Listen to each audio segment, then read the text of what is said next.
Hello everyone, welcome to UPSC IQ tab. आज की इस वीडियो में we are going to start a revision course for art and culture. The first topic that we are going to cover is Indian sculptures.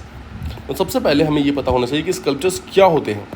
तो sculpture basically वो सारी चीज़ें, कोई भी ऐसी मूर्ति जो कि काफ़ी स्मॉलर इन साइज़ है, देन वो हैंडमेड भी हो सकती है, ध्यान रखिएगा, और टूल से बनी हुई भी हो सकती है, और इसके अलावा वो क्रिएटिविटी और इमेजिनेशन, इन सब चीज़ों के ऊपर बनी होनी चाहिए। मतलब इंजीनियरिंग वगैरह से नहीं बनी होनी चाहिए, क्रिएटिविटी इमेजिनेशन से बनी होनी चाहिए। That is called as sculptures in simple words.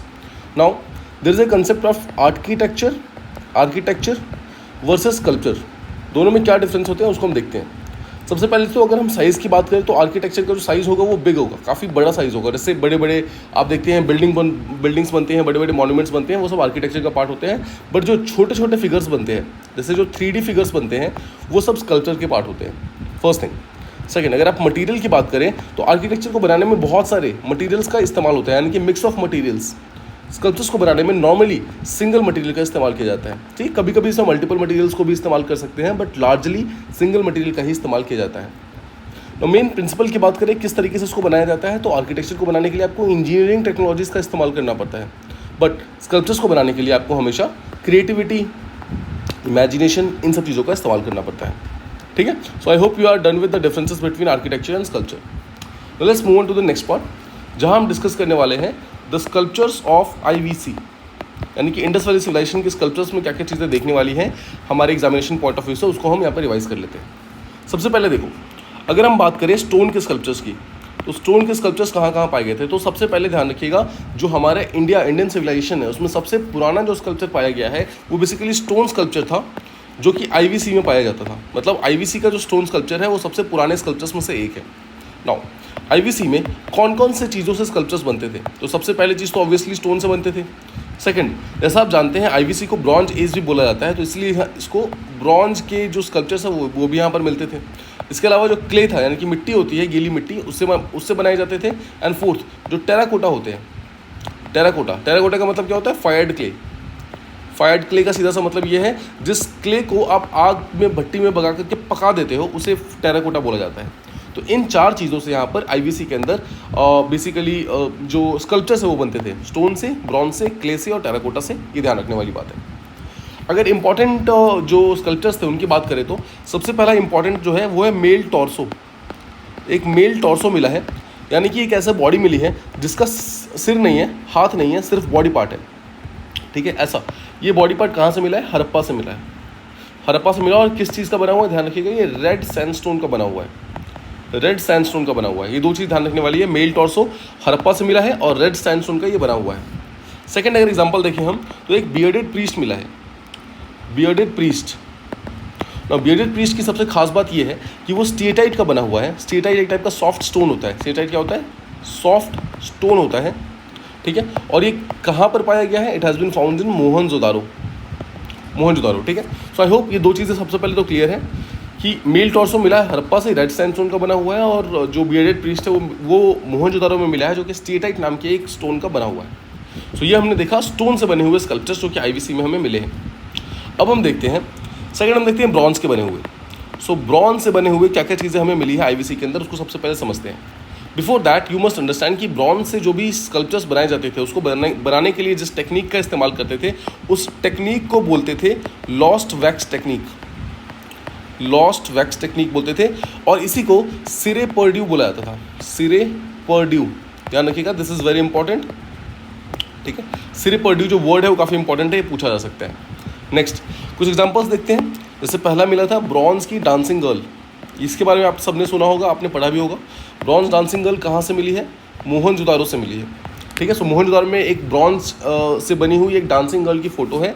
बस इसका ध्यान ये रखना है कि ये त्रिभंग पोस्चर में है। त्रिभंग पोस्चर का मतलब होता है जहाँ पर बॉडी को 3 बेंड्स में डिवाइड किया जाता है। 3 बेंड्स मतलब बॉडी में 3 बेंड्स आ रहे होते हैं, इस तरीके से बॉडी को डिवाइड किया जाता है। सेकेंड, एक ब्रॉन्ज से बना हुआ बुल मिला है। बुल ये कहाँ से मिला है, कालीबंगन से मिला है। कालीबंगन से मिला है ब्रॉन्ज बुल। और एक ब्रॉन्ज से बना हुआ बेसिकली चैरियट मिला है, रथ मिला है। ठीक है, जो कि मिला है दाइमाबाद से, दाइमाबाद। सो ये इंपॉर्टेंट जो चीज़ें मिली हैं ब्रॉन्ज से बनी हुई, वो यहाँ पर हमने डिस्कस कर ली। आई होप आपको ये चीज़ समझ आ रही है। Let's move on to the next part. अब हम बात करते हैं टेराकोटा से बनी हुई क्या क्या चीज़ें मिली है।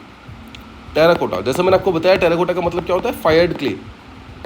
फायर्ड क्ले यानी कि गीली मिट्टी को अगर पका देते हैं उसे टेराकोटा बोला जाता है। सबसे इंपॉर्टेंट फिगर जो मिला है टेराकोटा का, दैट इज मदर गॉडेस। ठीक है, सो ध्यान रखिएगा, जितने भी मदर गॉडेसेस मिले हैं वो सबके सब टेराकोटा से बने हुए मिले हैं, और बहुत सारे जो मदर गॉडेसेस हैं वो बेसिकली मोहनजोदारो से मिले हैं। मोहनजोदारो में एक large amount of mother goddesses की फिगर मिली है।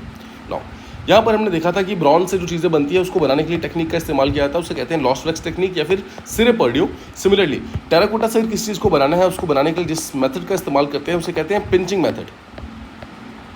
ठीक है, this is again important. Pinching method से क्या बनता है, टेराकोटा के इमेजेस बनते हैं। This is very very important. ठीक है, तो एक चीज़ ध्यान रखने वाली बात यह है कि जो टेराकोटा से बनी हुई चीज़ें हैं वो काफ़ी लेस इन नंबर है as compared to stone and bronze. मतलब टेराकोटा से जो चीज़ें बनती थी, स्कल्पचर्स मिले हैं, वो बहुत ही कम मिले हैं, ज़्यादा नंबर ऑफ अमाउंट में नहीं मिले हैं। प्लस एक चीज़ और ये है कि जो भी चीज़ें टेराकोटा से बनती थी वो बहुत ही क्रूड इन शेप होती थी, मतलब बहुत अच्छे तरीके से नहीं बन पाई थी। मतलब उनका जो ओवरऑल फिगर होता था, जो उनकी जो फिनिशिंग होती थी वो बहुत अच्छी तरीके से नहीं होती थी। ठीक है, सो क्रूड होता था काफ़ी सारा। इसके अलावा बहुत सारे ज़्यादातर जो टेराकोटा के हमें इमेजेस मिले हैं वो हमें मिले हैं गुजरात से। गुजरात से क्यों? बिकॉज ऑब्वियसली गुजरात एक मार्शी एरिया है, वहाँ पे क्ले सबसे अच्छे से बनता है, तो क्ले को ही पकड़कर ऑब्वियसली टेराकोटा को बनाया जाता है। दैट इज़ वाई गुजरात से सबसे ज़्यादा टेराकोटा के फिगर्स मिले हैं। प्लीज़ यहाँ पर आप कंफ्यूज नहीं होना, मदर गॉडेस के फिगर सबसे ज़्यादा मिले हैं मोहनजोदारो से, बट ओवरऑल टेराकोटा देखो, टेराकोटा से तो और भी चीज़ें बनती है ना, मदर गॉडेस बनता है, बहुत सारे हमें बुलक कार्ड्स मिले हैं, बहुत सारे हमें छोटे छोटे टॉयज़ मिले हैं जो कि टेराकोटा से बने हुए थे। तो ये सब चीज़ों को अगर मिला दें तो सबसे ज़्यादा जो हमें मिली है वो गुजरात से मिली है। I hope this much is clear. Let's move on to the next one. अब हम बात करते हैं कि सील्स की क्या इंपॉर्टेंस थी।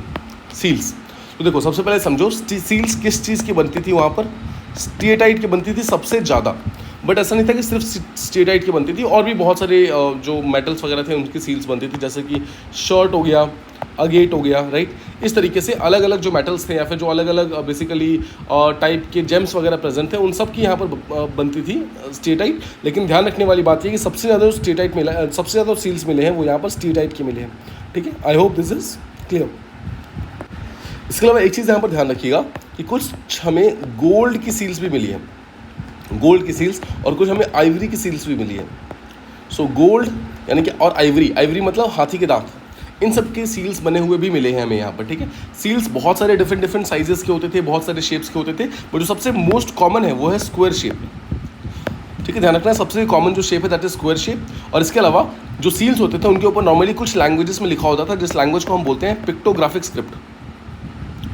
पिक्टोग्राफिक स्क्रिप्ट का मतलब क्या है, पिक्चर्स की फॉर्मेट में लिखा गया था। ये नॉट डेसिफर्ड है, मतलब अभी तक हम इसको डेसिफर नहीं कर पाए हैं। This is very very important. इसके अलावा सील्स के बहुत सारे पर्पस होते थे, जैसे एजुकेशनल पर्पस हो सकते थे, एम्यूलेट्स की तरह इसको इस्तेमाल किया जा सकता था, या फिर कमर्शियल जो एस्पेक्ट्स था उसके लिए इसको इस्तेमाल किया जाता था, ये सब चीज़ें। ठीक है, टेराकोटा में हमने देखी सबसे इंपॉर्टेंट फिगर जो थी वो थी मदर गॉडेस की। सिमिलरली जो सील्स हैं उनमें सबसे इंपॉर्टेंट जो फिगर बना हुआ है वो बना हुआ है बेसिकली यहाँ पर पशुपति जी का, पशुपति देव का जो फिगर है वो सबसे इंपॉर्टेंट फिगर है जो कि बनाया गया है। नाउ ध्यान रखिएगा, पशुपति देव क्या है, बेसिकली एक ऐसा पर्सन है जो कि यौगिक पोस्चर में बैठे हुए हैं। ठीक है, तो अगर ये सील है तो इसके ऊपर एक इस तरीके से एक पर्सन है जिसने एक 3 हॉर्न वाला एक गियर पहना हुआ है अपने सिर पे। ठीक है, और यौगिक पोस्चर में बैठे हुए हैं। ठीक है, इस तरीके से बैठे हुए हैं।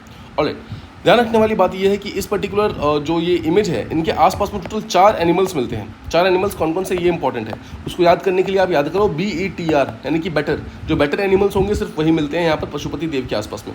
B से मिलता है बफेलो, E से एलिफेंट, T से टाइगर और R से राइनो। और इसके अलावा जो पैर है, पैर के पास में 2 डियर्स मिलते हैं, डियर यानी कि antelopes.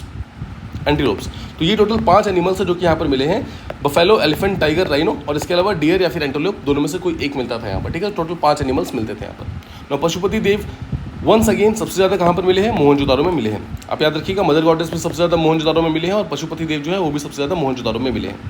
Alright, now after this let's move on to the next part. Ornaments को देखते हैं, ऑर्नामेंट्स किस तरीके से होते थे इंडस वैली सिविलाइजेशन के अंदर।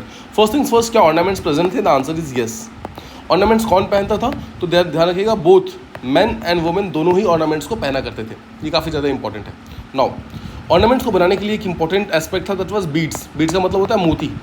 नाउ मोतियों की माला बनती थी। ध्यान रखिएगा, बीड्स की 2 फैक्ट्रीज मिली है हमें यहाँ पर। पहली फैक्ट्री मिली है लोथल में, और दूसरी फैक्ट्री मिली है चनहुदारो में। चनहुदारो, ये दोनों ही क्या है, IVC की साइड से। आई होप आप समझ रहे हैं, और दोनों ही गुजरात के अंदर प्रेजेंट है। Alright, so I hope this is clear कि ऑर्नामेंट्स मिली हैं, मैन और वुमेन दोनों उसको पहनते थे। बीड्स की 2 फैक्ट्रीज मिली हैं, लोथल में और चैनुदारो में। ठीक है, now let's move on to the next part. काफ़ी इंपॉर्टेंट पार्ट है जो कि आईवीसी का, दैट इज पॉटरी। पॉटरी को रिवाइज करते हैं। देखो, पॉटरी को अगर आप ध्यान से समझिए तो 2 टाइप की पॉटरीज मिली है। एक मिली है प्लेन पॉटरी और एक मिली है black and red pottery. Plain pottery simple, जिसके ऊपर कोई भी कार्विंग्स नहीं होती थी, कोई भी कलर वगैरह का इस्तेमाल नहीं किया जाता था। बट जो ब्लैक एंड रेड पॉटरी है, obviously black and red 2 type के कलर्स का इसमें इस्तेमाल करते थे। ध्यान रखिएगा, रेड से यहाँ पर बैकग्राउंड बनता था, जो बैकग्राउंड था उसको पेंट करते थे रेड कलर से, और ब्लैक से उसके ऊपर डिजाइंस वगैरह बनते थे। डिजाइंस हो गए, बहुत सारे मोटिव्स वगैरह जो बनते थे वो सब ब्लैक से बनते थे। किस किस टाइप के डिज़ाइन होते थे? सेम चीज़ है, वही सब ज्योमेट्रिकल पैटर्न्स होते थे, बहुत सारे ट्रीज़ के, बर्ड्स के, ह्यूमन फिगर्स, ये सब चीज़ें बनाई जाती थी इसके ऊपर। ना पॉटरी के अगर हम स्टोरेज को देखते हैं, इंपॉर्टेंस को देखते हैं, तो सबसे इंपॉर्टेंट उसका था स्टोरेज, मतलब किसी चीज़ को संभाल के रखना, स्टोर करने के लिए वो चीज़ इस्तेमाल किया जाता था। सेकंड, डेकोरेशन पर्पज़ के लिए भी उसको इस्तेमाल करते थे। और थर्ड, एक परफोरेटेड पॉटरी होती थी। परफोरेटेड पॉटरी का मतलब है जिस पॉटरी में छेद होते हैं, मतलब अगर ऐसा पॉटरी है तो क्या होता है, यहाँ पर छेद होते थे। इस चीज़ को किस चीज़ के लिए इस्तेमाल करते थे? लिकर को बनाने के लिए, लिकर को फर्मेंट करने के लिए। ठीक है, ध्यान रखिएगा, लिकर का फर्मेंटेशन करने के लिए यहाँ पर इस्तेमाल करते थे परफोरेटेड पॉटरी का। इसके अलावा एक न्यू टाइप की पॉटरी मिलती थी जिसको कहते हैं पॉलीक्रोम पॉटरी। पॉलीक्रोम पॉटरी ये भी आईवीसी के अंदर मिली है, बहुत ही कम मिली है बट मिली है।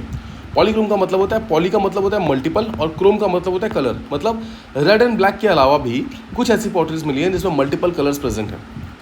इसके अलावा एक इंपॉर्टेंट एस्पेक्ट ये है कि जो व्हील मेड पॉटरीज मिली है, wheel made potteries they are more than the handmade potteries. ठीक है, यानी कि व्हील से बनी हुई पॉटरी जो कि इंडस्ट्रियल सिविलाइजेशन में मिली है वो ज़्यादा है एज कम्पेयर टू जो हैंड से जो कि हैंड से बनी है। सो ये था हमारा एंटायर थिंग आईवीसी के स्कल्पचर्स को लेकर के। आई होप आपको सारी चीज़ें यहाँ पर समझ आ गई है। Let's move on to the next part. अब बात करने वाले हैं मॉडर्न्स के बारे में, मॉडर्न स्कल्पचर्स के बारे में। ध्यान रखिएगा, इंडिया के अंदर जो स्कल्पचर का सबसे फास्ट ग्रोथ हुआ था वो मॉडर्न्स के टाइम में ही हुआ था। सबसे पहले इसमें हम देखते हैं पॉटरी के बारे में। पॉटरी क्या यहाँ प्रेजेंट थी? The answer is yes. यहाँ पर जो पॉटरी प्रेजेंट थी उसको बोलते हैं northern black polished where. Northern black polished where simple सा मतलब है ब्लैक कलर का होता था और काफ़ी ज़्यादा शाइन करता था, इसलिए इसको पॉलिश बोलते थे। ठीक है, 2 चीज़ें यहाँ पर। नाउ ध्यान रखने वाली बात ये है कि ये जो था कॉमन आइटम नहीं था, रादर ये लग्जूरियस आइटम था। लग्जरी आइटम था, मतलब उसको सारे ग्रुप ऑफ जो लोग थे वो लोग इस्तेमाल नहीं करते थे। जो रिच हुआ करते थे सिर्फ वही लोग इस्तेमाल करते थे। इसके अलावा इसको हाईएस्ट लेवल ऑफ पॉटरी बोला जाता है। हाईएस्ट लेवल ऑफ पॉटरी इसको बोला जाता है। सो अगर आपसे कोई क्वेश्चन पूछता है कि हाईएस्ट लेवल ऑफ पॉटरी कौन सा है, तो it is northern black polished ware, जो कि मौर्यस के टाइम में पाए जाते थे। ठीक है, तो इसके अलावा अगर आप देखो तो एक चीज़ ध्यान रखना कि मॉडर्न पीरियड में स्कल्पचर्स का ग्रोथ सबसे फास्टेस्ट इसलिए हुआ था बिकॉज उस टाइम बुद्धिज़्म का प्रमोशन हो रहा था। और बुद्धिज़्म में जैसा आप जानते हैं एक महायाना स्कूल ऑफ बुद्धिज़्म था जो कब बना था? 4th बुद्धिस्ट काउंसिल के बाद बना था महायाना स्कूल ऑफ बुद्धिज़्म। और महायाना स्कूल ऑफ बुद्धिज़्म के अंदर जो बुद्धा की इमेजेस वगैरह थी वो सब बननी स्टार्ट हो गई थी, इमेजेस वगैरह। तो इमेजेस ऑब्वियसली कैसे बनेगा? स्कल्पचर्स से बनेगा। और यही स्कल्पचर्स का प्रमोशन जो है सबसे ज़्यादा मौर्यस के टाइम में देखा गया बिकॉज महायाना बुद्धिज़्म का जो प्रोमिनेंस था वो बहुत ज़्यादा था इस टाइम में। I hope this is clear, reason आपको समझ आ गया। Now let's move to some facts जो हमें पता होने चाहिए। फर्स्ट थिंग्स फर्स्ट, मौर्यस के टाइम में 2 कंसेप्ट थे यहाँ पर, एक यक्ष और एक यक्षिणी। ध्यान रखिए, यक्ष और यक्षिणी बहुत ज़्यादा नंबर ऑफ बहुत ज़्यादा नंबर में देखे गए हैं। यक्ष और यक्षिणी क्या था? देवर वर्शिप की चीज़ें थी, मतलब उनकी पूजा होती थी। यक्ष और यक्षिणी की पूजा होती थी। और ध्यान रखिएगा जो तीनों मेजर रिलीजन्स थे, हिंदुइज्म, बुद्धिज़्म और जैनिज्म, तीनों में ही इनकी पूजा हुआ करती थी। मतलब यक्ष और यक्षिणी जो थे हिंदुइज्म, बुद्धिज़्म, जैनिज्म तीनों में ही प्रेजेंट थे। इसके अलावा जो यक्षिणी है, यक्ष या फिर यक्षिणी है, उनका सबसे अर्लीस्ट मेंशन कहाँ पर है? तो आप जानते हैं एक किताब है शिलापदिकरम। शिलापदिकरम नाम की किताब है जो कि संगम एज की किताब है। साउथ इंडिया में जो संगम एज आया था उस समय में किताब आई थी शिलापदिकरम। उसी के किताबों के अंदर बहुत ज़्यादा मेंशन किया गया है यक्षिणी के बारे में। इसके अलावा अगर आप जैनिज्म की बात करें तो जैनिज्म में जितने भी तीर्थंकराज होते हैं उन सब के साथ यक्षिणी कनेक्टेड है। बस ये ध्यान रखिएगा आप, हर एक तीर्थंकरा के साथ एक एक यक्षिणी कनेक्टेड है। इसके अलावा एक जेतवन मोनेस्ट्री है, जेतवन मोनेस्ट्री जो कि बुद्धिज़्म की मोनेस्ट्री है, वो श्रावस्ती के अंदर प्रेजेंट है। श्रावस्ती के अंदर यहाँ पर भी बहुत ज़्यादा नंबर में आपको यक्ष और यक्षिणी की फिगर्स वगैरह मिलते हैं। ठीक है, I hope this is clear. So Yaksha और यक्षिणी का कंसेप्ट हिंदुज्म, बुद्धिज्म, जैनिज्म तीनों के अंदर कंसेप्ट है। ठीक है, अगर आप देखें तो यक्षिणी का सबसे जो अर्लीस्ट कॉम्पोजिशन आया था, अर्लीस्ट जो कंसेप्ट आया था वो शिलापति क्रम में आया था, जिसको हम बेसिकली संगम एज का पार्ट कहते हैं। देन जेतवम मोनेस्ट्री जो था वो श्रावस्ती के अंदर प्रेजेंट है, वो बुद्धिज्म का पार्ट है। वहाँ पर यक्षिणी की बहुत सारी इमेजेस हैं। जैनिज्म की बात करें तो जैनिज्म में जितने भी तीर्थंकर हैं सबके साथ एक एक यक्षिणी कनेक्टेड है। ठीक है, तो आई होप यहाँ तक क्लियर है। Let's move on to the next part. हम बात करते हैं पोस्ट मॉडर्निज्म में, और पोस्ट मॉडर्निज्म और मॉडर्निज्म काफ़ी कनेक्टेड है यहाँ पर स्कल्पचर पॉइंट ऑफ व्यू से, बिकॉज यहाँ पर 3 स्कूल ऑफ थॉट्स बनते हैं। पहला गांधारा स्कूल ऑफ आर्ट बनता है, दूसरा मथुरा स्कूल ऑफ आर्ट बनता है, और तीसरा बनता है Amaravati school of art. Amaravati school of art बनता है। तो बारी बारी से हम तीनों को रिवाइज करते हैं। पहले का नाम है Gandhara school of art. Gandhara school of art की इंपॉर्टेंस क्या है? फर्स्ट थिंग्स फर्स्ट, कहाँ प्रेजेंट था? तो इफ दिस इज इंडिया तो वो नॉर्थ वेस्ट साइड में प्रेजेंट था, यानी कि अफगानिस्तान, करंट पाकिस्तान, इन सब एरियाज में प्रेजेंट था। ध्यान रखिएगा, नॉर्थ वेस्टर्न साइड में प्रेजेंट था Gandhara school of art. Second चीज़, उस पर इन्फ्लुएंस किसका था? तो ध्यान रखिएगा, ग्रीक्स का और रोमन्स का। ग्रीक्स का और रोमन्स का जो इन्फ्लुएंस था वो सबसे ज़्यादा था गांधारा स्कूल ऑफ आर्ट में। इसके अलावा इसको किस चीज़ से बनाया जाता था? तो ध्यान रखने वाली बात है, इसको देखो, Gandhara school of art 2 different phases में प्रमोट हुआ था। तो जो पहला फेज था उसमें ब्लू ग्रीन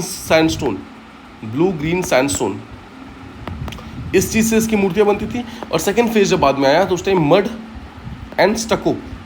और स्टको का इस्तेमाल होना स्टार्ट हो गया। ठीक है, ये वो मेन चीज़ें थी जिसके कारण वो बनता था, रॉ मटेरियल से थे। इसके अलावा अगर आप देखो तो इसको किसने मेन प्रमोशन किया था? तो जैसा मैंने आपको ऊपर बताया, यहाँ पर देखो, महायाना स्कूल ऑफ बुद्धिज्म जो था उन्होंने गांधारा को बनाया था। तो ध्यान रखिएगा, महायाना स्कूल ऑफ बुद्धिज्म जो है, महायाना बुद्धिज्म, वो मेन यहाँ पर स्कूल ऑफ थॉट है जो कि गांधारास को प्रमोट करते हैं। तो अगर प्रमोट महायानास ने किया तो पैट्रोनाइज किसने किया? It was patronised by Kushanas. Kushanas ने पैट्रोनाइज किया था। कुशानास में भी एक पर्सन था, कनिष्क पर्सन थे। कनिष्क ने इसको सबसे ज़्यादा प्रमोट किया था। ये आई होप आप समझ गए। ना कुछ फीचर्स देख लेते हैं गांधारा स्कूल ऑफ आर्ट की। फीचर्स क्या क्या थे? पहला फीचर था कि बुद्धा को स्पिरिचुअल स्टेट में शो किया गया है। बुद्धा जो है काफ़ी स्पिरिचुअल स्टेट में, तो अगर स्पिरिचुअल स्टेट में है तो एक चीज़ तो क्लियर है कि उनकी आइज़ जो हैं वो हाफ क्लोज्ड होंगी, हाफ क्लोज्ड आइज़ थी। सेकेंड, वो योगी पोस्चर में बैठे रहेंगे, बिकॉज ऑब्वियसली वो स्पिरिचुअल स्टेट में है तो योगी पोस्चर में बैठे रहेंगे। इसके अलावा अगर आप उनके हेयर्स की बात करें तो उनके हेयर्स जो हैं काफ़ी लॉन्ग एंड वेवी थे। वेवी मतलब कर्लीज थे, कर्ल हेयर्स थे उनके। ठीक है, कर्ल हेयर्स शो करते हैं। उसके अलावा ध्यान रखिएगा, उनके ऑर्नामेंट्स जो हैं उनके बॉडी के ऊपर बहुत ही कम है, बहुत ही लेस ऑर्नामेंट्स हैं। साथ ही साथ उनका जो जो सेटिंग स्टाइल है वो बिल्कुल योगी की तरह है। आई होप यहाँ तक आप समझ गए। इसका मतलब क्या है? ये सब अगर आप देखोगे तो ये आपको पता चलेगा कि ये ग्रीक गॉड्स जो थे अलग अलग, उन ग्रीक गॉड्स को यहाँ पर वो रिजेंबल करते थे। स्पेशली एक ग्रीक गॉड हुआ करते थे अपोलो को वो रिजेंबल करते थे। ठीक है, सो आई होप यहाँ तक चीज़ें क्लियर हैं। सबसे इंपॉर्टेंट जो एग्जाम्पल है गांधारा स्कूल ऑफ आर्ट का, दैट इज़ बामिया बुद्धा, जो कि अफगानिस्तान के अंदर प्रेजेंट था, जिसको तालिबान ने तोड़ दिया, यानी कि तालिबान ने इसको डिस्ट्रॉय कर दिया। So this was all about Gandhara school of art. Let's move to the next school of art, that is Mathura school of art की तरफ मूव करते हैं। So Mathura school of art की सबसे इंपॉर्टेंट चीज़ क्या है? First things first, Mathura school of art कहाँ प्रेजेंट है पहले वो देखो। जैसे हमने पहले देखा था कि वो नॉर्थ वेस्टर्न साइड में प्रेजेंट है, right? Gandhara north western side में प्रेजेंट था। मथुरा स्कूल ऑफ आर्ट जो है वो आपको मिलेगा नॉर्दर्न इंडिया में, यमुना रिवर के आसपास में। ध्यान रखिएगा, यमुना रिवर के आसपास में मथुरा स्कूल ऑफ आर्ट मिलता है। सो 3 मेजर प्रोमिनेंट प्लेसेस हैं यहाँ पर इसके प्रमोशन के। पहला ऑब्वियसली मथुरा इटसेल्फ, मथुरा, दूसरा है सौंख, और तीसरे का नाम है कंकाली तिलिया। ध्यान रखिएगा, 3 इंपॉर्टेंट प्लेसेस है, तीनों ही यूपी के अंदर प्रेजेंट है। और इन्हीं तीनों जगह पर actually Mathura school of art जो है वो यहाँ पर प्रमोट हुआ था, काफ़ी ज़्यादा बड़ा था। तो इसमें जो थर्ड इंपॉर्टेंट प्लेस है कंकाली तिला, इसका ध्यान रखने वाली बात यह है कि बुद्धिज्म जैनिज्म दोनों के लिए इंपॉर्टेंट है। ठीक है, सो आई होप यहाँ तक क्लियर है। इसके अलावा देखो, जो मथुरा स्कूल ऑफ आर्ट है उस पर इन्फ्लुएंस किसी का भी नहीं है, यानी कि वो इंडिजीनियस है। इंडिजीनियस मतलब भारत ने इसको खुद डेवलप किया है। इंडिया के जो अलग अलग टाइप के जो पेंटर्स वगैरह थे उन्होंने खुद डेवलप किया इसको। नाउ हमने पहले देखा था कि इसको बनाने में 2 चीज़ों का इस्तेमाल होता है। गांधारा को बनाने में ब्लू ग्रीन सैंडस्टोन को पहले इस्तेमाल किया गया, बाद में मड और स्टको को इस्तेमाल किया गया। सिमिलरली मथुरा का जो आर्ट होता था उसको बनाने के लिए किसी का इस्तेमाल करते थे? ध्यान रखिएगा, रेड सैंडस्टोन का इस्तेमाल करते थे मथुरा के आर्ट्स को बनाने के लिए। इसके अलावा जो मथुरा के आर्ट्स होते थे उसमें बहुत सारे सिंबल्स का इस्तेमाल होता था। ध्यान रखिएगा, बहुत सारे सिंबलिज्म होती थी। सो अगर आपसे क्वेश्चन पूछा जाए कि तीनों में से सिंबल सबसे ज़्यादा किस में इस्तेमाल होते थे, तो मथुरा स्कूल ऑफ आर्ट में सबसे ज़्यादा सिंबल्स इस्तेमाल होते थे। नेक्स्ट, जिस तरीके से हमने देखा जो गांधारा स्कूल ऑफ आर्ट था वो महायाना ने सबसे ज़्यादा उसको प्रमोट किया था। जो मथुरा स्कूल ऑफ आर्ट है उसको जो प्रमोट कर रहा था वो हिंदुइज्म, बुद्धिज्म और जैनिज्म तीनों ने ही उसको काफ़ी ज़्यादा स्ट्रांगली प्रमोट किया था, इसलिए वो काफ़ी इंपॉर्टेंट है। नेक्स्ट, गांधारा में हमने देखा था कि इसको पैट्रोनाइज किसने किया था, तो कुशानस ने किया था। तो मथुरा को पैट्रोनाइज किसने किया था, अगेन कुशानस ने ही किया था, ध्यान रखिएगा, कुशानस ने इसको प्रमोट किया था। यहाँ हमने देखा था कि जो इंपॉर्टेंट जो कैरेक्टरिस्टिक्स हैं उसमें स्पिरिचुअल बुद्धा सबसे इंपॉर्टेंट है, यानी कि बुद्धा स्पिरिचुअल स्टेट में शो करते हैं गांधारा स्कूल ऑफ आर्ट में। But Mathura school of art जो है यहाँ पर हैप्पी बुद्धा को शो किया गया है, हैप्पी बुद्धा या फिर स्माइलिंग बुद्धा। स्माइलिंग बुद्धा का जो कंसेप्ट है वो मथुरा स्कूल ऑफ आर्ट से निकल के आता है। ध्यान रखिएगा, इनका फेस हमेशा स्माइल करता रहेगा। सेकेंड, ये काफ़ी मस्कुलर है, जो मथुरा स्कूल ऑफ आर्ट है वो काफ़ी मस्कुलर बुद्धा को शो करते हैं, मतलब उनके मसल्स वगैरह काफ़ी स्ट्रॉन्ग है। थर्ड, वो पद्मासन में बैठे हुए हैं, पद्मासन में बैठे हुए हैं, और साथ ही साथ उन्होंने अपनी बॉडी से अभय मुद्रा का पोजीशन किया हुआ है, अभय मुद्रा। सो जस्ट रिमेंबर कि अभय मुद्रा का जो कंसेप्ट है वो डायरेक्टली मथुरा से कनेक्टेड है, मथुरा स्कूल ऑफ आर्ट से। मथुरा स्कूल ऑफ आर्ट में मेजॉरिटी बुद्धा जो है वो अभय मुद्रा में बैठे हुए हैं। अभय मुद्रा का मतलब क्या होता है, डोंट फियर, डोंट फियर, ठीक है। अब इसके एग्जाम्पल की बात करें, हमने गांधारा स्कूल ऑफ आर्ट में देखा था एग्जाम्पल क्या था, Bamiyan Buddha. Similarly Mathura school of art में अगर देखें तो कुछ एग्जाम्पल्स है, जैसे कि श्रावस्ती है, श्रावस्ती वहाँ पर एक स्टैंडिंग बुद्धा है, स्टैंडिंग बुद्धा जो खड़े हैं, ध्यान रखिएगा, वो भी एक इंपॉर्टेंट एग्जाम्पल है। इसके अलावा सारनाथ में एक बुद्धा का एग्जाम्पल है। थर्ड, कौशाम्बी जो है, इन तीनों जगहों पर बेसिकली बुद्धा जो है वो स्टैंडिंग पोजीशन में है, और तीनों ही यहाँ पर मथुरा स्कूल ऑफ आर्ट के अंदर आते हैं। इसके अलावा जैसे मैंने आपको बताया, हिंदुज़म, बुद्धिज़्म, जैनिज्म तीनों ने ही मथुरा स्कूल ऑफ आर्ट को प्रमोट किया था। सो हिंदुज़म की अगर हम बात करें तो हिंदू के गॉड्स को नॉर्मली किस चीज़ के थ्रू किस चीज़ के थ्रू रिप्रेजेंट किया जाता है, दैट इज अवयुद्ध, अवयुद्धा, ठीक है। अवयुद्धा का मतलब क्या होता है, सिंबल्स। जैसा शिव है तो शिव की मूर्ति नहीं बनती थी, राधा शिव को शिवलिंग के रूप में रिप्रेजेंट करते थे, ठीक है, मुखलिंग के रूप में इनको रिप्रेजेंट करते थे। तो जस्ट रिमेंबर, अवयुद्ध का मतलब होता है सिंबल्स, यानी कि हिंदू गॉड्स को अवयुद्ध के रूप में रिप्रेजेंट किया जाता था। इसके अलावा जो मथुरा स्कूल ऑफ आर्ट है, जैसे अगर ये बुद्धा है तो इनके आसपास में एक हैलो बना होता है, हैलो, ठीक है। पर ध्यान रखिएगा, इनका जो हैलो होता है ना वो काफ़ी बड़ा होता है, मतलब गांधारा और अमरावती स्कूल ऑफ आर्ट से ज़्यादा बड़ा हैलो होता है मथुरा स्कूल ऑफ आर्ट का, सबसे बड़ा हैलो है इनका, ठीक है। और यहाँ तक कि जो हैलोज हैं वो काफ़ी ज़्यादा डेकोरेटेड होते थे, मतलब यहाँ पर बहुत सारे ज्योमेट्रिकल पैटर्न्स वगैरह बने होते थे। इसके अलावा जो मथुरा स्कूल ऑफ आर्ट है वहाँ पर बुद्धा के आसपास में हमेशा दो लोग और खड़े होते थे, दो बोधिसत्वास खड़े होते थे। एक का नाम था पद्मपानी और एक का नाम था वज्रपानी। पद्मपानी हमेशा पद्म लेके खड़े होते थे, पद्म मतलब लोटस। वज्रपानी हमेशा वज्र लेके खड़े होते थे, वज्र यानी कि वज्र बेसिकली बुद्धिज्म में नॉलेज को शो किया जाता है, नॉलेज को रिप्रेजेंट करते हैं वज्र से। सो आई होप यहाँ तक क्लियर है। मथुरा स्कूल ऑफ आर्ट में जो बुद्धिज्म है वो ये शो करता है कि बुद्धा हमेशा दो बोधिसत्वा के साथ खड़े हैं। इसके अलावा इनको हमेशा एक बेसिकली हैप्पी बुद्धा यानी कि स्माइलिंग बुद्धा की फॉर्म में शो करते हैं, और जो हिंदू गॉड्स हैं इनको अवयुद्ध यानी कि सिंबल्स की फॉर्म में शो किया जाता है। Now let's move on to the third type, जिसका नाम है basically Amaravati school of art. Amaravati school की बात करें तो अमरावती स्कूल, सबसे पहली चीज़ तो आपको ये पता करना है कि कहाँ पर प्रेजेंट थे। सो अमरावती स्कूल ऑफ आर्ट नाम से पता चल रहा है साउथ इंडिया में है, तो ऑब्वियसली ये अमरावती के साइड में, पहला तो अमरावती कहाँ पर है, आंध्र प्रदेश में है। और दूसरा एक प्लेस था नागार्जुनकोंडा, ये भी आंध्र प्रदेश के अंदर प्रेजेंट है, ठीक है। सो अगर देखें यहाँ पर तो हम देखो यहाँ पर प्रेजेंट थे बेसिकली ये लोग, सॉरी नॉट यहाँ पे, ठीक है। सो आंध्र प्रदेश जो है, आंध्र प्रदेश के अंदर प्रेजेंट है अमरावती स्कूल ऑफ आर्ट, और ये लार्जली जो प्रेजेंट है ना वो कृष्णा और गोदावरी स्कूल, जो गोदावरी है, कृष्णा और गोदावरी जो वैली है उसके आसपास में पाया जाता है Amaravati school of art. Once again ये एक इंडिजीनियस स्कूल ऑफ थॉट है, इंडिजीनियस है मतलब इसके ऊपर किसी और का इन्फ्लुएंस नहीं है, ध्यान रखने वाली बात है। और बेसिकली इनको बनाने के लिए जिस चीज़ का इस्तेमाल किया गया है उसे बोलते हैं वाइट मार्बल्स।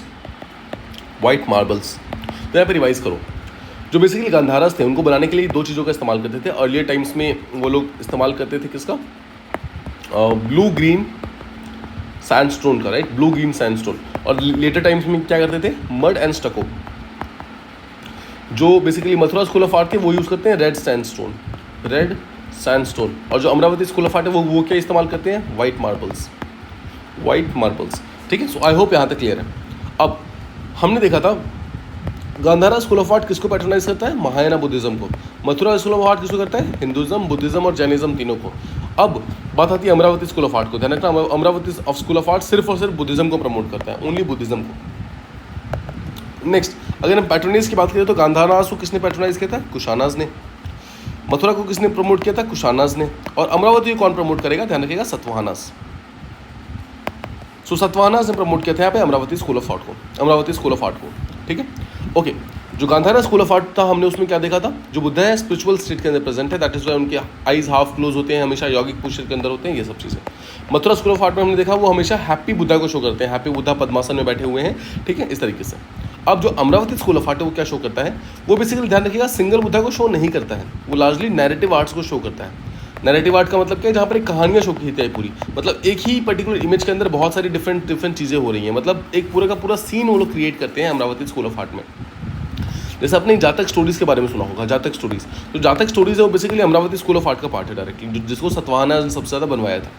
नो, जब भी वो जातक स्टोरीज को या फिर किसी भी डिफरेंट टाइप के इमेजेस को शो करेंगे अपने उसमें, अपने फिगर्स में, ध्यान रखिएगा वो लोग त्रिभंग पोस्चर का बहुत ज़्यादा इस्तेमाल करते हैं। त्रिभंग पोस्चर मतलब कि जितने भी इनके कैरेक्टर्स होते हैं ना वो हमेशा 3 पार्ट्स में, उनके बॉडी 3 पार्ट्स में ब्रेक हो रही होती है। अब ऑब्वियसली इतने सारे कैरेक्टर्स होते हैं तो इसके अंदर सेंस ऑफ मूवमेंट बहुत स्ट्रांग होता है। सेंस ऑफ मूवमेंट का मतलब है देखते ही ऐसा लगता है कि अब ये लोग शायद मूव करना स्टार्ट कर देंगे, इस तरीके से। और एक चीज़ और कि जो अमरावती स्कूल ऑफ आर्ट है वो रिलीजियस और सेकुलर दोनों टाइप के इमेजेस को बनाता है, ये काफ़ी इंपॉर्टेंट है, ठीक है। सो उम्मीद करता हूँ आपको यहाँ पर जो गांधारा, मथुरा और जो अमरावती स्कूल ऑफ आर्ट है, तीनों के बीच का जो मेजर डिफरेंस था वो यहाँ पर समझ आ चुका है। Now let's move on to the some concepts. यहाँ पर कुछ इंपॉर्टेंट कंसेप्ट्स हैं, उन इंपॉर्टेंट कंसेप्ट्स को यहाँ पर कंप्लीट करना बहुत इंपॉर्टेंट है। First is what is a Shalabhanjika. Shalabhanjika क्या होता है, शाल भंजिका क्या होता है, ये काफ़ी इंपॉर्टेंट है। नाउ ध्यान रखिएगा हमारे जो लार्जली हिंदुइज्म और बुद्धिज़्म, इनके जो टेम्पल्स वगैरह होते हैं या फिर जो सेकुलर प्लेसेस भी होते हैं यहाँ पर टेक्निकली, वहाँ पर एक इमेजेस शो की जाती है जहाँ पर जैसे मान लो एक ट्री है, ठीक है, और इस ट्री को पकड़ के कोई यहाँ पर खड़ा है, तो ट्री को पकड़ के खड़े होने वाले को ट्री डीटी बोलते हैं, ट्री के भगवान, ठीक है। ये नॉर्मली वुमेन्स होती हैं, फीमेल्स होती हैं, और इन्हीं को यहाँ पर शाल भंजिका बोला जाता है। मतलब सिंपल वर्ड्स में एक ट्री डीटी है जो कि ध्यान रखिएगा हिंदुज़म, बुद्धिज़्म और टेक्निकली जैनिज़्म में भी कुछ जगहों पर पाई जाती हैं शाल भंजिका। हिंदुज़म, बुद्धिज़्म, जैनिज़्म तीनों जगह पाई जाती हैं। ध्यान रखिएगा रिलीजियस या फिर सेकुलर दोनों ही जगह पर मिल सकती हैं।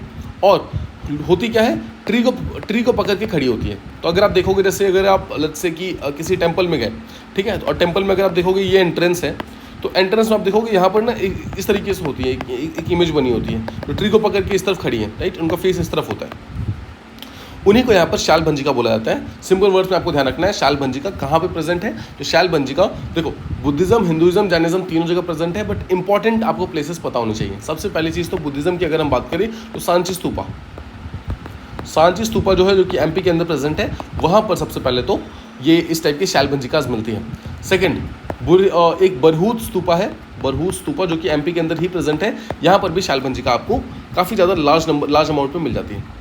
अगर हम हिंदुइज्म की बात करें तो हिंदुइज्म में लार्जली कर्नाटका में देखी गई है। कर्नाटका में कुछ टेम्पल्स है, जैसे कि पहला है होयसाला टेम्पल, होयसाला टेम्पल कर्नाटका के अंदर है। फिर एक हालेबिदु टेम्पल है, हालेबिदु टेम्पल, और तीसरा देखा गया यहाँ पर सोमनाथपुर टेम्पल है, सोमनाथपुर टेम्पल। तीनों ही कर्नाटका के अंदर प्रेजेंट है और तीनों जगह पर यहाँ पर शाल भंजिका की इमेजेस बहुत सारी मिलती है।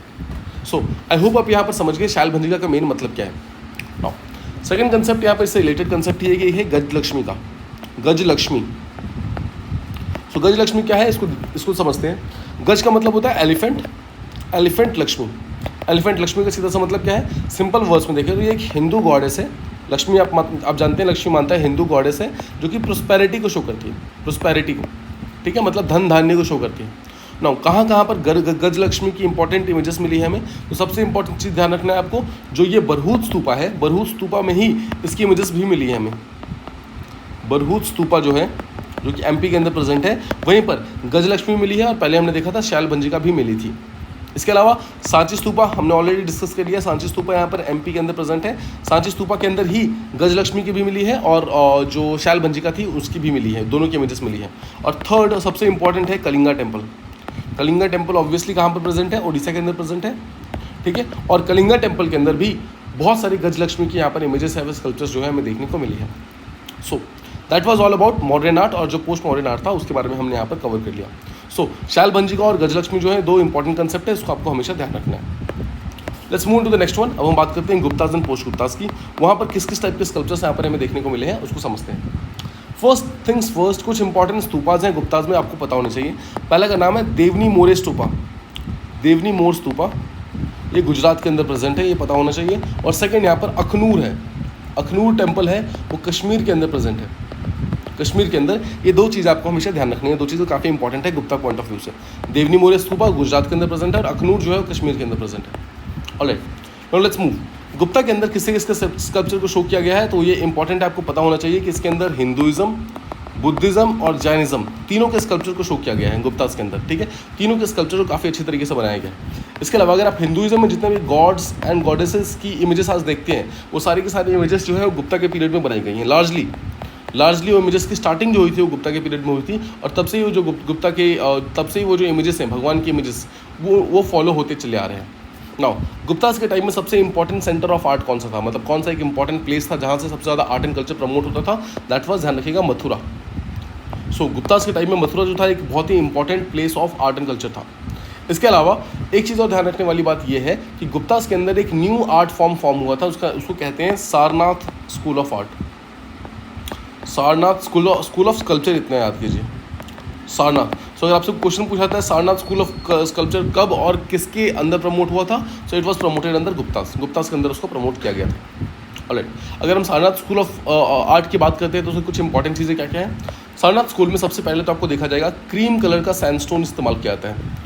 क्रीम कलर का सैंडस्टोन का इस्तेमाल करते हैं किसी भी इमेजेस वगैरह को बनाने के लिए। सेकंड, कुछ इमेजेस वहाँ पर मेटल्स की भी मिली है, मतलब कि बाकी चीज़ों से हट करके मेटल की इमेजेस कहाँ पर मिल रही है, सारनाथ स्कूल ऑफ स्कल्पचर में, जो कि गुप्तास का पार्ट है, ध्यान रखिएगा। थर्ड, इनके जितने भी स्कल्पचर्स होते हैं ना वो फुल्ली ड्रेस्ड होते हैं, ध्यान रखिएगा। ये सबसे इंपॉर्टेंट एस्पेक्ट है, बिकॉज अभी तक इससे पहले हमें कोई भी ऐसा स्कूल ऑफ आर्ट नहीं मिला था, ऐसा स्कूल ऑफ स्कल्पचर नहीं मिला था जो कि पूरी तरीके से ड्रेस्ड इमेजेस को शो करे, बट यहाँ पे सारनाथ स्कूल ऑफ स्कल्पचर ने फुली ड्रेस्ड को शो किया था। ये बहुत इंपॉर्टेंट है। फोर्थ, जो उनके हैलोज वगैरह होते हैं, हैलोज काफ़ी इंपॉर्टेंट होते हैं, हैलोज काफ़ी डेकोरेटेड होते हैं। हमने इससे पहले देखा था जो मथुरा स्कूल ऑफ आर्ट है वहाँ पर भी जो हैलोज है वो काफ़ी डेकोरेटेड होते थे, और वंस अगेन मथुरा ही इसका सेंटर ऑफ लर्निंग था, ध्यान रखिएगा, उसका एक इन्फ्लुएंस यहाँ पर भी आया था, जिसके कारण सारनाथ स्कूल ऑफ आर्ट में भी देखा गया था कि हैलो काफ़ी ज़्यादा डेकोरेटेड है। इसके अलावा एक इंपॉर्टेंट एग्जाम्पल जो है वो है सुल्तानगंज बुद्धा। सुल्तानगंज का बुद्धा जो है वो बिहार के अंदर प्रेजेंट है, और वो कॉपर का बना हुआ है, कॉपर का। तो ध्यान रखिएगा, मेटल से बने हुए कहाँ मिले थे, सारनाथ में मिले थे, सारनाथ स्कूल ऑफ स्कल्पचर में, और वही कॉपर का बना हुआ स्तूपा जो है, कॉपर का बना हुआ बहुत बड़ा बुद्धा है जो कि सुल्तानगंज बिहार के अंदर पाया जाता है। दैट्स ऑल फ्रॉम यहाँ पर जो गुप्तास का पीरियड है। गुप्तास में बहुत ज़्यादा इसका प्रमोशन नहीं हुआ था। No let's move to the next part. यहाँ हम बात करने वाले हैं साउथ इंडिया की। सो साउथ इंडिया में किस तरीके से स्कल्पचर का प्रमोशन हुआ था उसको हम यहाँ पर समझते हैं। फर्स्ट थिंग्स फर्स्ट, आपको ध्यान रखना है, ज़्यादातर ये टेम्पल्स के वॉल्स पे मिलता था। टेम्पल के वॉल्स पे सबसे ज़्यादा स्कल्पचर देखने को मिला है साउथ इंडिया के अंदर, ठीक है। और टेम्पल के वॉल्स में चोलास थे, चोला टेम्पल्स जो थे उनके टेम्पल के वॉल्स पे सबसे ज़्यादा देखने को मिलता था। कुछ इंपॉर्टेंट स्कल्पचर्स की बात करते हैं। सबसे पहला इंपॉर्टेंट स्कल्पचर है महाबलीपुरम में 7 पगोडाज मिले हैं। 7 पगोडाज यहाँ पर टेम्पल को डिनोट करते हैं, ध्यान रखिएगा। तो 7 पगोडाज किसके डायनेस्टी के टाइम में बने थे, बस इतना ध्यान रखना है, पल्लवास के टाइम में बने थे, ठीक है। पल्लवा जो कि कांची से रूल करते थे, कांची, ठीक है, उनके टाइम में यहाँ पर 7 पगोडाज बने थे, जिसको महाबलीपुरम के अंदर बनाया गया था। आई होप दिस इज क्लियर। इसके अलावा महाबलीपुरम में ही एक बहुत इंपॉर्टेंट स्कल्पचर है जिसको बोलते हैं descent of the Gangas. Descent of the Gangas मतलब जो गंगा माता जब अर्थ पर आई थी, ठीक है, और ऑब्वियसली भगवान शिव ने उनको अपनी जटाओं में कैद कर लिया था। इस पर्टिकुलर पार्ट को एक स्कल्पचर में शो किया गया है, वंस अगेन कहाँ पर, महाबलीपुरम के अंदर ही शो किया गया है। और ध्यान रखने वाली बात यह है कि जितने भी स्कल्पचर्स भारत के अंदर पाए गए हैं उन सब में सबसे इलेबोरेट स्कल्पचर जो है, सबसे ज़्यादा जो सबसे ज़्यादा डिटेल्स जिसमें है वो यही वाला स्कल्पचर है, यानी कि descent of the Gangas. That is why this is very very important. इसके अलावा आप एक एलोरा टेम्पल के बारे में जानते हैं, एलोरा, ठीक है। एलोरा के अंदर बहुत सारे डिफरेंट टाइप की केव्स वगैरह मिलते हैं ना, उसमें एक कैलाश टेम्पल है। कैलाश टेम्पल जो है एलोरा के अंदर, वो किसने बनवाया था, राष्ट्रकूटास ने बनवाया था। राष्ट्रकूटास ने इसको बनवाया था, ठीक है, ये ध्यान रखने वाली बात है। सो राष्ट्रकूटास ने कैलाश टेम्पल बनवाया था जो कि एलोरा के अंदर प्रेजेंट है। This is very important. Now Ellora के अंदर ही एक केव नंबर 29 है, केव 29, वहाँ पर एक मूर्ति है जिसको बोलते हैं कल्याण सुंदर मूर्ति। नाउ कल्याण सुंदर का मतलब क्या है, ये बेसिकली मैरिज शो करता है, शादी शो करता है, किसकी, शिव की और पार्वती की। शिव और पार्वती की जो शादी है उसको ये शो करता है। तो ध्यान रखिएगा, इस पर्टिकुलर सेरेमनी जो मैरिज सेरेमनी था उसको एक और वर्ड से बोला जाता है पानी ग्रहण सेरेमनी। पानी ग्रहण सेरेमनी को किस चीज़ से डिनोट करते हैं, बेसिकली शादी को डिनोट करते हैं पानी ग्रहण सेरेमनी से। और बेसिकली शिव और पार्वती की जो शादी थी, भगवान शिव और माता पार्वती की, उसको यहाँ पर कल्याण सुंदर स्कल्पचर के थ्रू शो किया गया है। पानी ग्रहण नाम की सेरेमनी यहाँ पर शो की गई है। I hope this is clear. Now इसके अलावा हम बात करते हैं एलिफेंटा केव्स की। एलिफेंटा केव्स, ये किसने बनवाए हैं? पहली चीज़ तो Elephanta caves once again Rashtrakutas ने ही बनवाए हैं, ध्यान रखने वाली बात ये है, राष्ट्रकूटास ने बनवाए हैं। और यहाँ पर एक बहुत इंपॉर्टेंट मूर्ति है, स्कल्पचर है, जिसको बोलते हैं महेश मूर्ति। नो, महेश किसको बोलते हैं? याद कीजिए, ब्रह्मा विष्णु महेश, महेश बोलते हैं शिव को। सो वंस अगेन ये महेश मूर्ति किसकी है? शिव, भगवान शिव की मूर्ति है, जिसमें उनके 3 सर शो किए गए हैं, 3 सर। और माना जाता है कि जो 3 सर हैं ये 3 एस्पेक्ट शो करते हैं लॉर्ड शिवा की, मतलब 3 पार्ट शो करते हैं, वही है प्रोटेक्टर, डिस्ट्रॉयर एंड कंजर्वर। 3 टाइप के डिफरेंट एस्पेक्ट शो करते हैं लॉर्ड शिवा से। आई hope this much is clear. Now कुछ इंपॉर्टेंट फिगर्स हैं जो कि यहाँ पर साउथ इंडियन टेम्पल्स में पाए जाते हैं। सबसे पहले स्कल्पचर को बोला जाता है कीर्तिमुखा, कीर्तिमुख। कीर्तिमुख क्या होता है पहले देखिए। कीर्तिमुख क्या होता है? एक मॉन्स्टर टाइप फेस है, ठीक है, जिसके फैंग्स निकले हुए हैं, मतलब दांत निकले हुए हैं। ये बहुत सारे टेम्पल्स के टॉप पे पाया जाता है, ध्यान रखिए। कीर्तिमुख इसी मॉन्स्टर फेस को बोलते हैं। सो ये मॉन्स्टर फेस जो है बेसिकली जिसके बड़े बड़े फैंग्स हैं, मतलब ऐसे दांत टाइप चीज़ें निकली हुई हैं, इस पर्टिकुलर चीज़ को क्या बोलते हैं? कीर्तिमुखा बोलते हैं। ये लार्जली हिंदुइज्म और बुद्धिस्ट, इन दोनों टाइप के टेम्पल्स में पाया जाता है कीर्तिमुखा, ठीक है। So Kirtimukha temple is found in Hindu and Buddhist temples, और ये मल्टीफेस्टेड होता है, और साथ ही साथ मॉन्स्टर का फेस होता है, ध्यान रखिएगा, और फैंग्स निकले होते हैं, यहाँ पर दांत निकले होते हैं। ऑलराइट, सेकंड हम बात करते हैं म्यूजिकल पिलर्स के बारे में, म्यूजिकल स्कल्पचर्स के बारे में बात करते हैं, उसके अंदर ही म्यूजिकल पिलर को देख लेंगे। सो म्यूजिकल स्कल्पचर्स कहाँ कहाँ पर पाए गए हैं? तो फर्स्ट थिंग्स फर्स्ट आपको पता होना चाहिए, सबसे ज़्यादा तमिलनाडु के अंदर पाए गए हैं, और ग्रेनाइट रॉक के बने होते हैं, ग्रेनाइट रॉक के बने हैं म्यूजिकल स्कल्पचर्स। म्यूजिकल स्कल्पचर का मतलब क्या है? मतलब कुछ ऐसे स्कल्पचर बने हुए जिनको हिलाने पर म्यूजिक आता है, साउंड आता है। तो कहाँ कहाँ पे प्रेजेंट है? सबसे इंपॉर्टेंट जो प्रेजेंट है वो है कुदम्बलम में, कुदम्बलम जो कि तमिलनाडु के अंदर प्रेजेंट है, ठीक है, कुदम्बलम। और सेकंड प्रेजेंट है जो कि बहुत इंपॉर्टेंट है, वो है विट्ठल टेम्पल, विट्ठल टेम्पल जो कि हम्पी में है, जो हम्पी कहाँ पर है? कर्नाटका में प्रेजेंट है। सो विट्ठल टेम्पल जो कि हम्पी कर्नाटका में है, वहाँ पर कुछ ऐसे पिलर्स हैं जिन पिलर्स को क्या बोलते हैं? सारे गामा पिलर्स। बिकॉज जब भी उन पर्टिकुलर पिलर से हवा पास होती है तो वहाँ से एक पर्टिकुलर टाइप की म्यूजिक की आवाज़ आती है। सो दिस शोज़ कि हमारे जो एंशियंट जो हमारे एंसेस्टर्स थे, उन्होंने कितने अच्छे तरीके से इन पर्टिकुलर चीज़ों को बनाया था। उनका स्कल्पचर का जो कंसेप्ट था वो इतना स्ट्रॉन्ग था ऑब्वियसली कि आज तक वो पर्टिकुलर पिलर्स उसी तरीके से काम कर रहे हैं जैसा वो करवाना चाहते थे अराउंड 1000 ईयर्स बैक। सो 2 कंसेप्ट मेन थे, कीर्तिमुखा यानी कि एक monster face with huge fangs, और दूसरा म्यूजिकल स्कल्पचर्स तमिलनाडु में लार्जली पाए जाते हैं, कुदम्बुलम में और विट्ठल टेम्पल। कुदम्बुलम तमिलनाडु में है, विट्ठल टेम्पल हम्पी यानी कि कर्नाटक के अंदर प्रेजेंट है, और विट्ठल टेम्पल जो है वहाँ पे सारेगामा पिलर्स प्रेजेंट है। सारेगामा पिलर्स का मतलब है जब भी हवा पास होती है तब तक वहाँ पर क्या होता है, वहाँ से बेसिकली आवाज़ निकलती है, मतलब म्यूजिक कहाँ से निकलता है, ठीक है। अब एक कंसेप्ट और है, थर्ड कंसेप्ट है यहाँ पर सप्तमात्रिका का, सप्तमात्रिका। तो नाम से मालूम कीजिए, सप्त मतलब होता है 7, मातृका मतलब माता, मतलब 7 गॉडेसेस। तो ये कौन है 7 गॉडेसेस? देखो, जो भी हिंदू भगवान होते हैं ना, हिंदू डीटीज़ होते हैं, मतलब हिंदू गॉड्स हैं, उनकी जो शक्तिज़ हैं, मतलब उनकी जो वाइफ्स हैं बेसिकली, उन सबको यहाँ पर सप्त मातृका के अंदर शो किया गया है। तो वही है सरस्वती माता, लक्ष्मी माता, राइट, ये सब जितने भी इंपॉर्टेंट गॉडेसेस हैं वो सब के सब सप्त मातृका के अंदर आते हैं। और ध्यान रखिएगा, ये लार्जली साउथ इंडियन टेम्पल्स में पाए जाते हैं, साउथ इंडियन टेम्पल्स में, ठीक है। तो सबसे इंपॉर्टेंट सप्तमात्रिका का जो इमेज मिला है वो मिला है कैलाशनाथ टेम्पल में।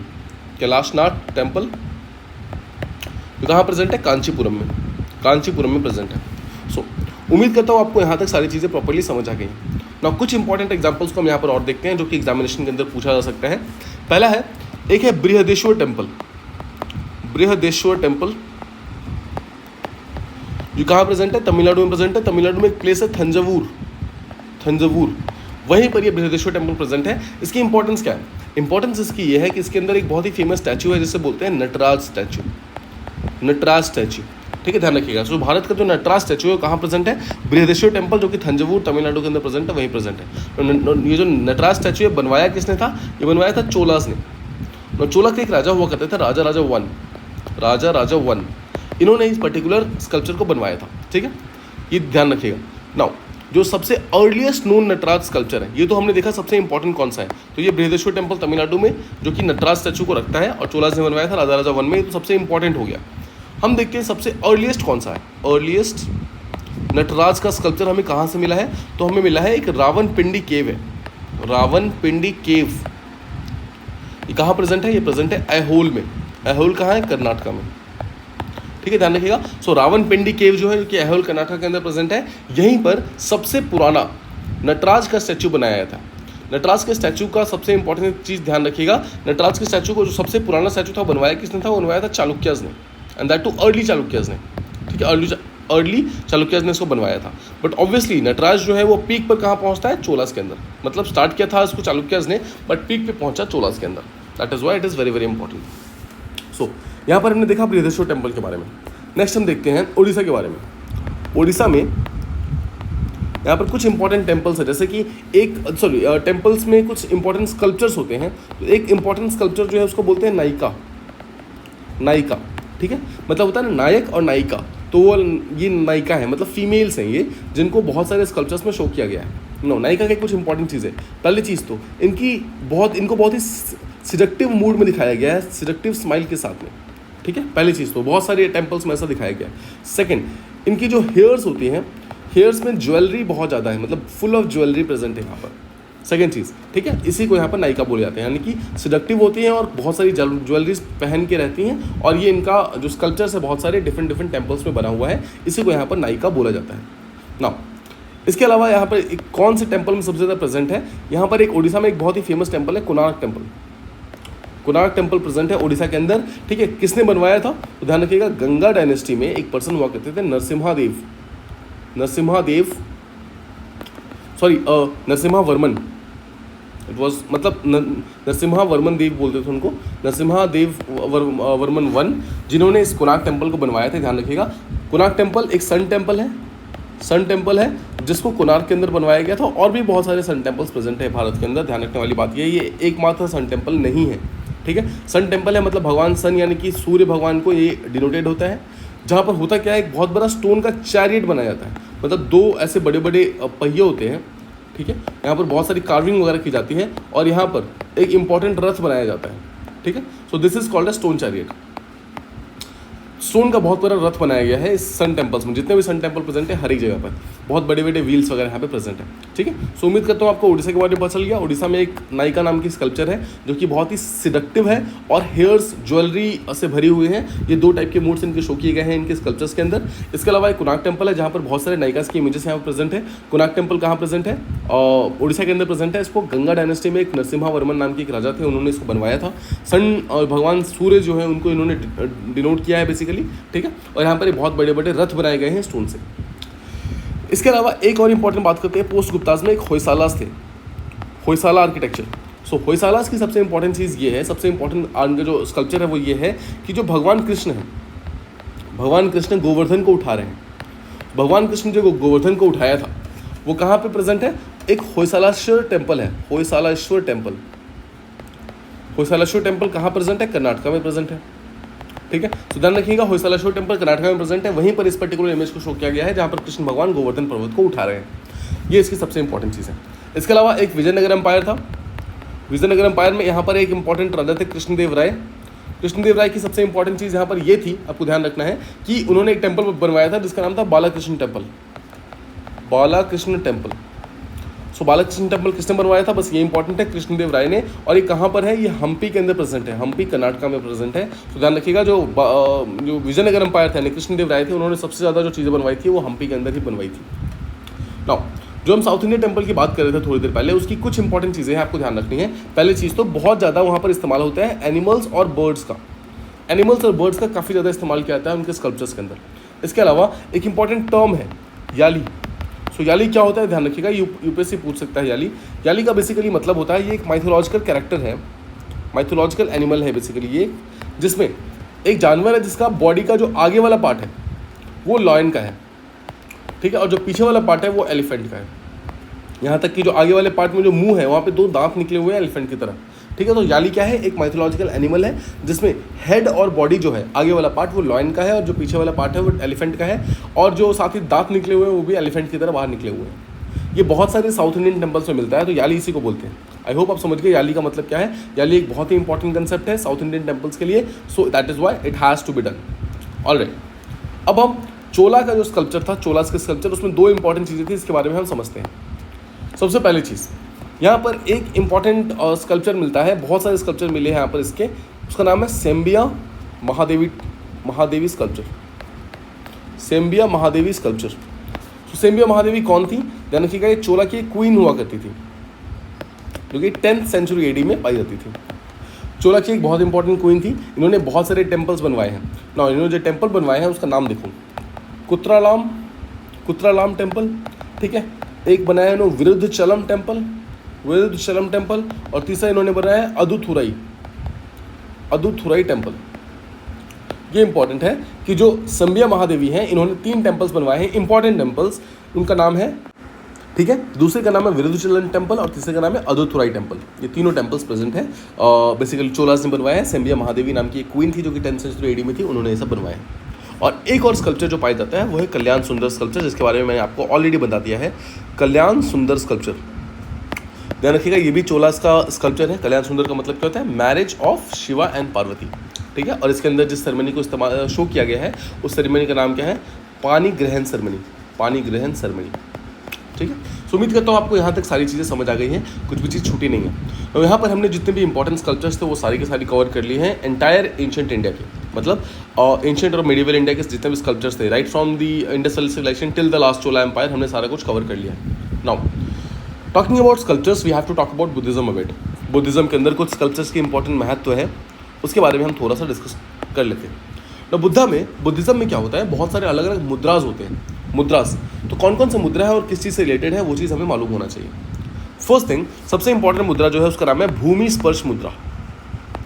भूमि स्पर्श मुद्रा का मतलब क्या है, बुद्धा क्या है, एक उंगली को जमीन पे टच करते हैं तो क्या शो करते हैं, ही वॉन्ट्स टू शो, मतलब वो अर्थ को बुला रहे हैं टू विटनेस हिज प्योरिटी, अर्थ को बुला रहे हैं प्योरिटी को शो करने के लिए।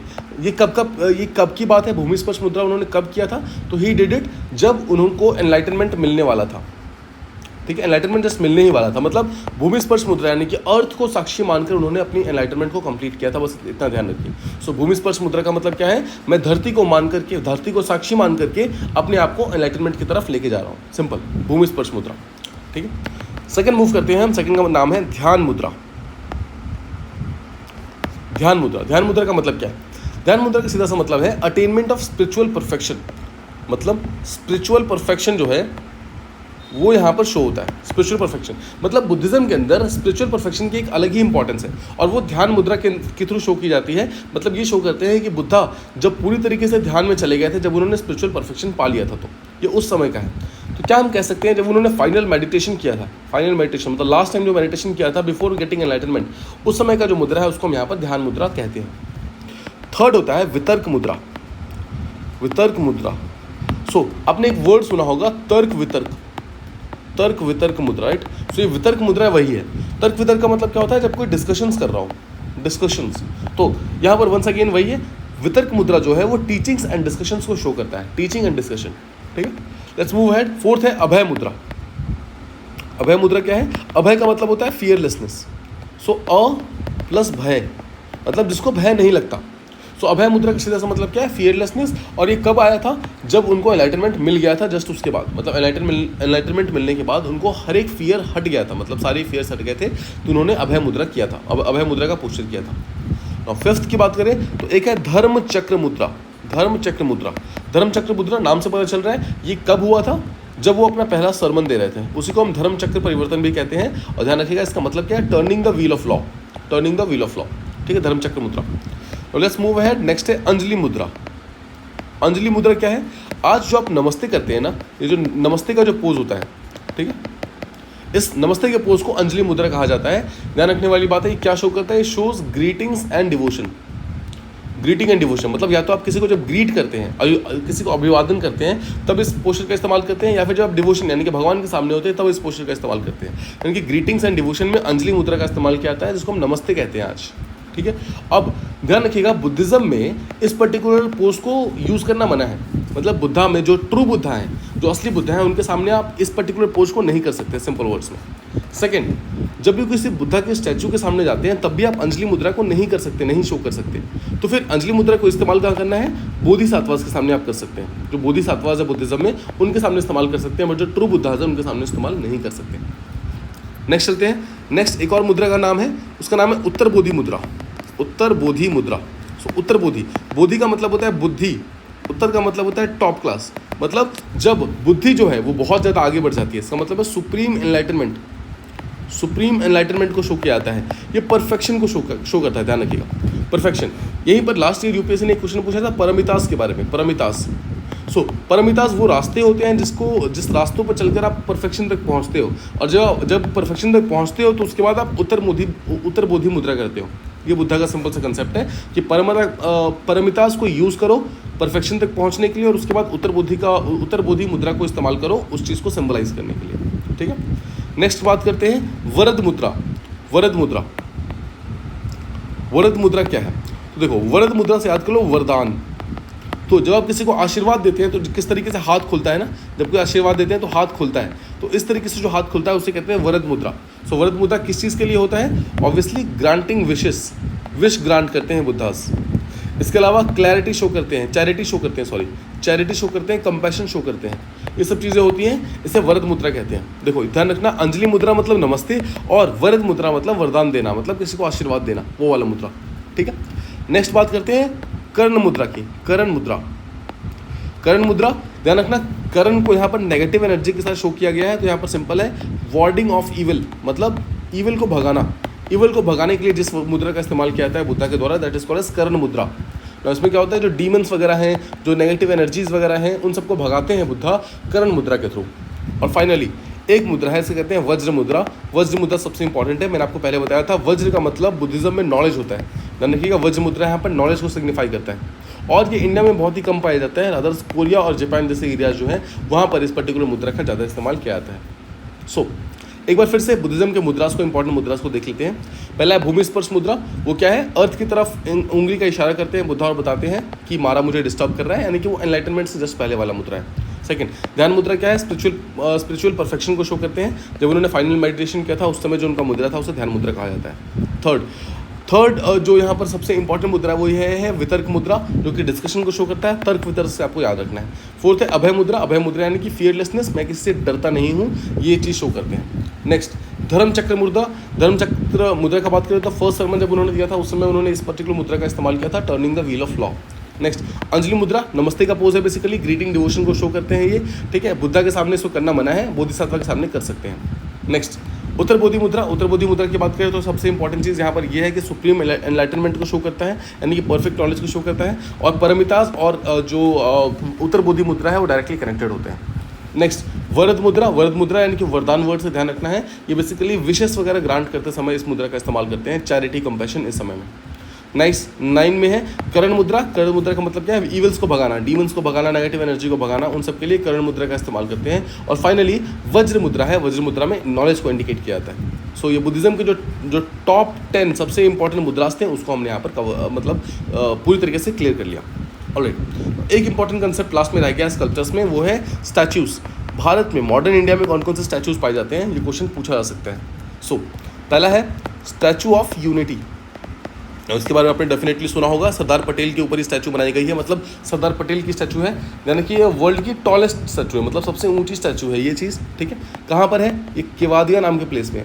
केवादिया जो कि गुजरात के अंदर प्रेजेंट है, वहाँ प्रेजेंट है ये चीज़। और किसने इसको डिज़ाइन किया था? ध्यान रखिएगा, राम वी सुथर। इन पर्सन का नाम याद रखिएगा, राम वी सुथर। राम वी सुथर ने इनको डिज़ाइन किया था। तो राम वी सुथर कौन है? ये एक स्कल्प्टर है, ठीक है, ये चीज़ ध्यान रखना है। सो स्टैचूज की बात करें, statue of unity Sardar Patel ने बनाई थी, सरदार पटेल की मूर्ति बनी है, वर्ल्ड की सबसे टॉलेस्ट स्टैचू है। इसके अलावा केवादिया गुजरात में प्रेजेंट है, रामवी सुधर ने इसको बनाया है। Second statue of belief. Belief का मतलब क्या होता है? विश्वास।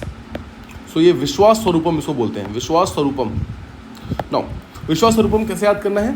तो विश्वास स्वरूपम जो है भगवान शिव का सबसे बड़ा स्टैचू है, लॉर्ड शिवा का स्टैचू है। इसमें कंसेप्ट याद रखना है, आपने एक मूवी देखी होगी अभी, ओ माई गॉड 2, उसमें एक कंसेप्ट था, रख विश्वास तू है शिव के पास। तो रख विश्वास वर्ड शिव के साथ कनेक्टेड करना है, ठीक है।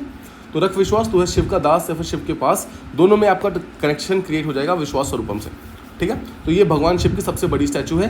कहाँ प्रेजेंट है ये इंपॉर्टेंट है, ये एक नाथ द्वारा नाम का प्लेस है, नाथ द्वारा, जो कि राजस्थान के अंदर प्रेजेंट है, यहीं पर ये स्टैचू पाई जाती है। किसने इसको बनाई थी? ये अगेन इंपॉर्टेंट हो गया, इसको बनाई नरेश कुमावत ने, नरेश कुमावत, ठीक है। सो नरेश कुमावत ने इस पर्टिकुलर स्टैचू को बनवाया है। और ऊपर जो है रामवी सुथर, ये भी काफ़ी इंपॉर्टेंट चीज़ है यहाँ पर। नाउ इसी से रिलेटेड एक कंसेप्ट आपको ध्यान होना चाहिए, तीसरा, कि अभी रिसेंटली राम टेम्पल में जो राम मूर्ति बनाई गई है, राम मूर्ति किसने बनाया है? बस इतना याद रखिएगा, उस पर्सन का नाम है अरुण योगीराज। अरुण योगीराज, इतना वर्ड ध्यान रखना है बस, अरुण योगीराज नाम के पर्सन ने राम भगवान की मूर्ति बनाई है। सो क्वेश्चन किस तरीके से पूछ सकते हैं, आई होप आपको याद होगा लास्ट ईयर क्वेश्चन पूछा गया था कि अलेक्जेंडरी और ऐसे करके 5 डिफरेंट एक्सकेवेटर्स का नाम दिया गया था और पूछा गया था ये कौन है, उस तरीके से पूछ सकते हैं। रामवी सुथर, नरेश कुमावत, अरुण योगीराज, ये सब कौन है, ये सब स्कल्पटर्स है, ठीक है, स्कल्पचर्स बनाते हैं ये लोग। I hope it is clear. Next 4th देखें तो एक स्टैचू ऑफ इक्वालिटी है, स्टैचू ऑफ इक्वालिटी। इक्वालिटी का स्टैचू किसके ऊपर बनाया गया है, it has been made on Ramanuja. So जो रामानुजाचार्य थे जो कि 11th सेंचुरी के एक फिलोसफर हुआ करते थे, उनके ऊपर बनाया गया, ये हैदराबाद के अंदर प्रेजेंट है, just remember this thing. So statue of equality किसके ऊपर बनाया गया, रामानुजा के ऊपर बनाया गया है, 11th सेंचुरी फिलोसफर थे वो और हैदराबाद के अंदर पाए जाते हैं। नेक्स्ट स्टैचू ऑफ प्रोस्पेरिटी की बात करते हैं। स्टैचू ऑफ प्रोस्पेरिटी, तो प्रोस्पेरिटी किसके ऊपर बनाया गया है, ये बनाया गया है जो बैंगलोर के फाउंडर थे, इनका नाम था नाद प्रभु कैंपेगौड़ा, ठीक है। एक कैंपेगौड़ा इंटरनेशनल एयरपोर्ट भी बैंगलोर के अंदर प्रेजेंट है, जस्ट रिमेंबर उसके थ्रू कि बैंगलोर के जो फाउंडर थे उनका नाम था नाद प्रभु कैंपेगौड़ा, सिंपल कैंपेगौड़ा याद रखिए, ठीक है। और कैंपेगौड़ा का जो स्टैचू बनाया गया उसको हम बोलते हैं स्टैचू ऑफ प्रोस्पेरिटी, ठीक है, प्रोस्पेरिटी बोलते हैं। और फाइनली जो लास्ट है वो है स्टैचू ऑफ अहिंसा, स्टैचू ऑफ अहिंसा। सो स्टैचू ऑफ अहिंसा किसके ऊपर पहले बनाया गया वो देखो, ये जैनिज्म का सबसे टॉलेस्ट स्टैचू है, जो फर्स्ट तीर्थंकर थे जो कि ऋषभदेव उनके ऊपर इस चीज़ को बनवाया गया है। कहाँ पर है ये, नासिक महाराष्ट्र के अंदर प्रेजेंट है, ठीक है। सो एक बार इसको फटाफट रिवाइज कर लेते हैं। Statue of unity Sardar Patel बनाए गए हैं, इसमें वर्ल्ड टॉलेस्ट स्टैचू है, केवादिया गुजरात के अंदर प्रेजेंट है, रामवी सुथर ने इनको बनवाया है। स्टैचू ऑफ बिलीफ, विश्वास स्वरूपम बोलते हैं इसको, लॉर्ड शिवा का सबसे टॉलेस्ट स्टैचू है, नाथ द्वारा राजस्थान में बनवाया है, नरेश कुमावत ने इसको बनवाया है। राम मूर्ति अरुण योगीराज ने इसको रिसेंटली बनवाया है। नेक्स्ट स्टैचू ऑफ इक्वालिटी की बात करें तो रामानुजाचार्य जो थे 11th सेंचुरी के फिलोसफर थे, वो हैदराबाद में इस स्टैचू को बनाया गया। स्टैचू ऑफ प्रोस्पेरिटी बैंगलोर के जो फाउंडर थे कैंपेगौड़ा, उनके ऊपर बनाया गया। स्टैचू ऑफ अहिंसा ये जैन तीर्थंकर जो फर्स्ट थे यानी कि ऋषभदेव जो थे उनके ऊपर बनाया गया। बस इतना ध्यान रखिएगा, जितने भी स्टैचू है सबका जो इनॉग्रेशन है ये प्राइम मिनिस्टर मोदी ने किया है, दैट इज़ वाई सारे के सारे इंपॉर्टेंट है और एग्जाम में पूछे जा सकते हैं, ठीक है। किस तरीके से पूछे जा सकते हैं मैं आपको ऑलरेडी बता चुका हूँ, नाम दे करके पूछेंगे सिंपली ये कौन है, इस तरीके से क्वेश्चन पूछे जा सकते हैं। That is why this becomes very very important. I hope you have understood the entire lectures. Indian sculpture का हमने एंटायर कंप्लीटली एग्जॉस्टिवली क्लियर कर लिया है। We have revised every single thing that is important from examination point of view. What you need to do is you need to see this video multiple times, ताकि ये चीज़ें आपको properly याद हो जाए और आपकी एग्जामिनेशन में आप इन चीज़ों को भूले ना। Thank you so much for listening, stay tuned for the next video.